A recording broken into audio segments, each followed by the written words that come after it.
So here we're going to take a look at multiplying and dividing functions. Same process as before. If you're multiplying, you simply distribute the terms. So the notation in part A is f times g of x, or f of x times g of x. So when I have trinomials, instead of distributing, I like to use the box method. Just for me, I think it's an easier way to see what's going on.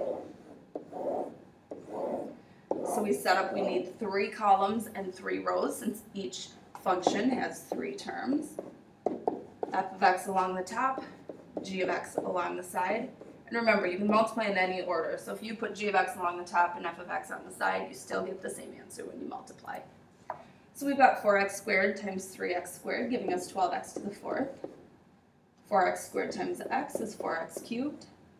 And we get negative 16x squared. Second row, we've got 3x cubed, x squared, negative 4x. And our third row, we get negative 15x squared, negative 5x, and positive 20. Combining our like terms, our answer is 12x to the 4th plus 7x cubed minus 30x squared minus 9x plus 20. All right, as I mentioned before, if you're dividing, we're going to factor and cancel common terms. So I'm actually going to factor before I put it into the division. And I need to see my function. So my first function, I'll factor f of x, which was our 3x squared plus x minus 4. Since both of these have a lead coefficient, we're going to have to use the AC method. I'm going to write this down quick so I can give myself more room. So setting up my chart, we need to know what multiplies to negative 12 and adds to 1. I'm seeing 4 and negative 3. So we're going to rewrite this as plus 4x minus 3x minus 4. Factor by grouping, our first 2 terms have a common factor of x. Second 2 terms have a common factor of negative 1. So when we factor this out, we get 3x plus 4, x minus 1. So that's the factored form of f of x. Thought I gave myself enough room to work here. Now I need to factor g of x, 4x squared plus x minus 5.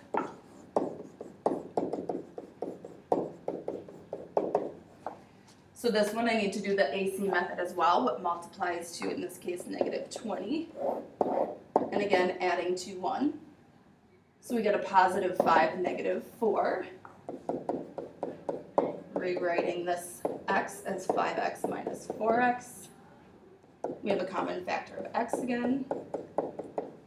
And a common factor of, went too quickly there, negative 1.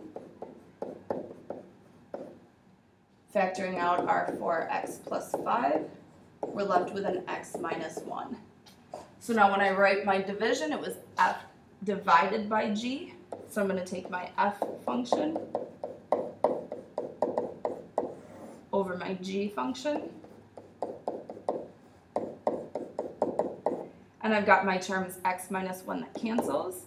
So we're left with 3x plus 4 over 4x plus 5. Anytime you've got a quotient of polynomials, you're going to want to give the restricted domain.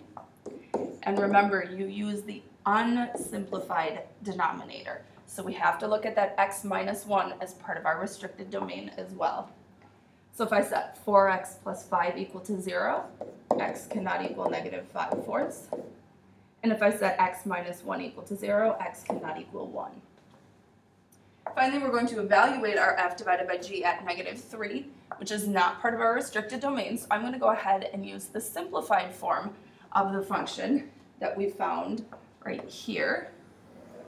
I'm going to substitute negative 3 for x.